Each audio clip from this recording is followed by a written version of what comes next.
नमस्कार दोस्तों, आपका स्वागत है मेरा इस चैनल में जिसका नाम है मनी लेंस। मनी लेंस में हम बातें करेंगे शेयर मार्केट से जुड़े हुए खबरों के बारे में। तो चलिए शुरू करते हैं। ये मेरा चैनल है। तो आज के इस मार्केट में देखेंगे कि लगातार जो है आज तीसरा दिन मार्केट बहुत ही अच्छी तेजी के साथ बंद हो रहा है लगातार 3 दिनों से। और हमारा जो अब नया चीज़ बताएं, ये 50 डे का मूविंग एवरेज है और ये 200 डे मूविंग एवरेज है। तो मार्केट जो है 50 डे मूविंग एवरेज को क्रॉस कर दिया है। यानी 50 डे मूविंग एवरेज क्रॉस करने का मतलब होता है कि मार्केट में मोमेंटम है और अच्छा खासा मोमेंटम। और ये मोमेंटम कैसे आया है? ये मोमेंटम आया है, यहाँ पे देखिए, अभी आपको दिखेगा स्क्रीन पे, ध्यान से देखिए। एफआई ने 4,668 करोड़ का बाइंग कर दिया है और पिछले 3 दिनों से आप देखिएगा, कल जो है 3600 करोड़ के आसपास खरीदा था, उससे पहले 6000 करोड़ के आसपास खरीदा था। तो लगातार 3 दिनों से जो एफआई खरीद रहा है, इसके कारण मार्केट चढ़ा हुआ है। और सबसे जो है चढ़ने वाला जो डार्लिंग शेयर होता है एफआई का, वो होता है बैंकिंग सेक्टर। बैंकिंग सेक्टर में आप देखिएगा इसमें कि आप जितने भी बैंकिंग सेक्टर की कंपनियां हैं, वो सब जो है तेजी की है। तो यहाँ पे आपको देखे थे 50 डे का मूविंग एवरेज क्रॉस कर दिया है। और यहाँ पे एक नया रेसिस्टेंस जो है, नया रेसिस्टेंस देखिए यहाँ पे 23,800 के आसपास। देखिए रेसिस्टेंस कैसे निकालते हैं, यहाँ से देखिए। और यहाँ पे जाने के बाद ये मार्केट यहाँ गिरा, फिर यहाँ पे इसी लाइन के आसपास गया और यहाँ पे गिरा। अब जो है इस बार देखिए इस लाइन के आसपास इतना हाई वॉल्यूम जो नीचे होगा, हाई वॉल्यूम के साथ इतना प्राइस डिफरेंस के साथ इस लाइन को तोड़ने के लिए आ रहा है। यानी मार्केट मोमेंटम है और यहाँ से गारंटीड है कि यहाँ से ऊपर जाएगा मार्केट। आप देखते रहिएगा। तो यहाँ से मार्केट ऊपर जाने की संभावना मतलब 98-99% है कि यहाँ से ऊपर मार्केट जाएगा। तो यार जो मार्केट का मोमेंटम जो है ये सब आया है बैंकिंग सेक्टर में। जो देखिए आप बैंकिंग, क्योंकि एफआई जो होता है खरीदता है वो नो ब्रेनर होता है। सिर्फ मतलब कि यहाँ की टॉप की बैंक हैं, जैसे एचडीएफसी हो गया, आईसीआई हो गया, एक्सिस बैंक हो गया। तो बैंकिंग और फाइनेंशियल सेक्टर की जितनी भी कंपनियां हैं उसमें तेजी होगी। तो आप यहाँ पे देखिए आज जो है आईसीआई बैंक जो है 3% चढ़ा। कल आप देखिए एचडीएफसी, देखिए अपने लाइफ टाइम हाई पे है, आ गया है एचडीएफसी। अगर देखा जाएगा तो एचडीएफसी आप देखिए वो 1900 के आसपास है। तो कहाँ इसको पीट पीट के 1400 पे ला दिया था और यहाँ से लगातार ऊपर जा रहा है। लेकिन एक बात आपको समझने वाली बात होगी कि इस दौरान ये इस 2 से 3 महीने के दौरान जो मार्केट गिरा था, उसके बाद जो यहाँ से लगातार उठ रहा है। यहाँ पे देखिए 1400 के 1600 के आसपास था, वहाँ से 1900 हुआ। तो यहाँ से जो गया है, तो कंपनी के फंडामेंटल में कोई भी फर्क नहीं पड़ा है।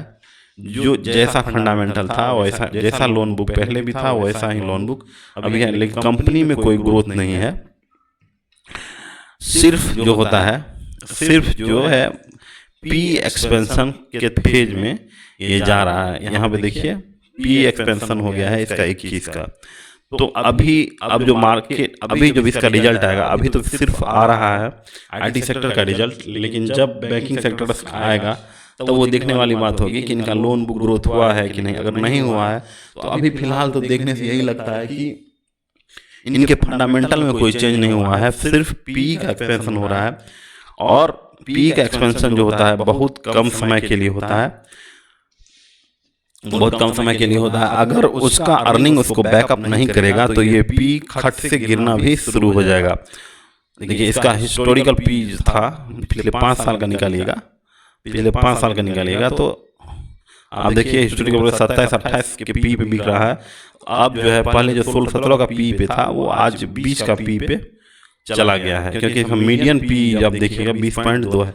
तो हम ये कहना चाह रहे हैं कि जितने भी बैंकिंग सेक्टर की कंपनियां हैं, अभी फिलहाल रिजल्ट नहीं आया है, अभी सबका पी एक्सपेंशन होगा। अगर कंपनी का अच्छा रिजल्ट आया तो फिर पी का क्या हो जाएगा, कंट्रैक्शन होगा। वहां से अब देखने वाली बात होगी कि वहां से शेयर कितना ऊपर उठता है। तो अभी फिलहाल जो मार्केट उठ रहा है और जितना बैंकिंग सेक्टर उठ रहा है वो सिर्फ इस जनाब के कारण, ये एफआई के कारण। मार्केट उठ रहा है। जिस दिन एफआईआई को ये भी लग गया कि अब भाई हम तो थक गए, तो उसको उसका शेयर जो होगा जब निकल जाएगा, अब पैसा निकालना शुरू कर देगा, तो फिर मार्केट यहाँ से गिरने का संभावना। तो अब सबकी नज़र जो है आने वाले रिजल्ट सीजन पर है। तो ये तो थी ये और निफ्टी की चाल ये बता दिए। और देखिए 2-3 कंपनी जो आईटी सेक्टर की कंपनी की रिजल्ट आया है उसको भी थोड़ा सा एनालाइज कर ले। जैसे कि आप पहले भी देखे थे टीसीएस का रिजल्ट आया था, वो काफ़ी टाटा फिश था। अब जो है आया है टाटा एलेक्सी का। देखिए ईयर ऑन ईयर कोई ग्रोथ नहीं, 0% ग्रोथ। ईबिटा उनका 21% गिरा है, नेट प्रॉफिट 12% गिरा है, ईपीएस 12% गिरा है। मतलब हर एक जो कॉलम है, हर एक जो पैरामीटर्स है, हर चीज़ में टाटा एलेक्सी जो हो रहा है, टाटा एलेक्सी क्या हो रहा है, फेल हो रहा है। टाटा एलेक्सी भी एक आईटी सेक्टर की कंपनियां हैं, वो फेल कर रहा है, ये फेल कर रहा है। तो आप देखिएगा इन्फोसिस में ईयर ऑन ईयर ग्रोथ दिख रहा है, लेकिन क्वार्टर ऑन क्वार्टर सेल्स में भी कोई ग्रोथ नहीं है। यहाँ पे देखिए दिसंबर में 4100 करोड़ का है, तो इस मार्च में 40-100 करोड़ के आसपास है। तो आप यहाँ पे देखिए कि जितनी भी आईटी सेक्टर्स हैं उसमें भी कोई ग्रोथ नहीं है। तो इंडिया का जीडीपी जो बता रहा है 6.5, तो मुझे लगता है कि इंडिया का जीडीपी में सबसे ज़्यादा जो कंट्रीब्यूशन है वो आईटी सेक्टर का ही है। अगर आईटी सेक्टर ही कंट्रीब्यूट नहीं कर पा रहा है तो जीडीपी 6.5 तो नहीं ही होगा। देखते हैं कि क्या आने वाला समय है। और एक और कंपनी का रिजल्ट आया था E2E नेटवर्क का, जो कि पिछले आप कहीं भी ट्विटर या फिर किसी भी सोशल मीडिया प्लेटफॉर्म देखिएगा तो E2E नेटवर्क का जरूर चर्चा हो रहा था कि ये डाटा सेंटर की जो प्ले है और ये बहुत ही अच्छी कंपनी है।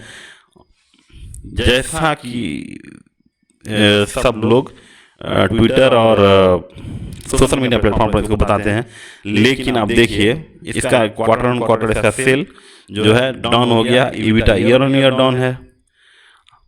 तो एक तरफ से जितने भी डार्लिंग शेयर्स थे जो इस पिछले वाले बुल रन में या जिस तरह से तेजी से भाग रहे थे, सब पे अब जो है लगाम लग गया है। और E2E और जितने भी कंपनियों का रिजल्ट आने वाला है सब इसी लाइन पे होगा।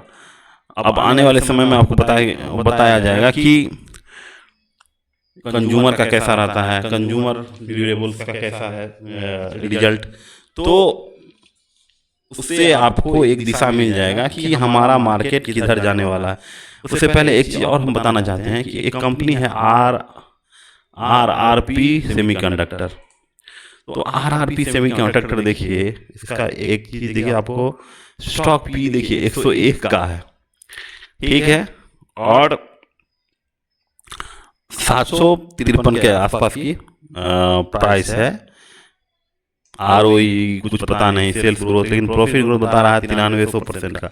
तो इसका एक खतरनाक बात ये हुई है कि इस पे जो है BSE ने सो कॉज नोटिस जारी कर दिया है। अब देखिए ये लोग क्या कर रहे थे, अभी थोड़ा दिन पहले जो फ्रॉड की घटना हुई थी, फ्रॉड की घटना हुई थी जनसल इंजीनियरिंग में, उसी तरह का इसमें एक अलग तरह का फ्रॉड है। फ्रॉड ये था कि कंपनी का शेयर कितना था आपका, 750 के आसपास था, 750 के आसपास था, हाँ 750 के आसपास था। और यहाँ पे देखिए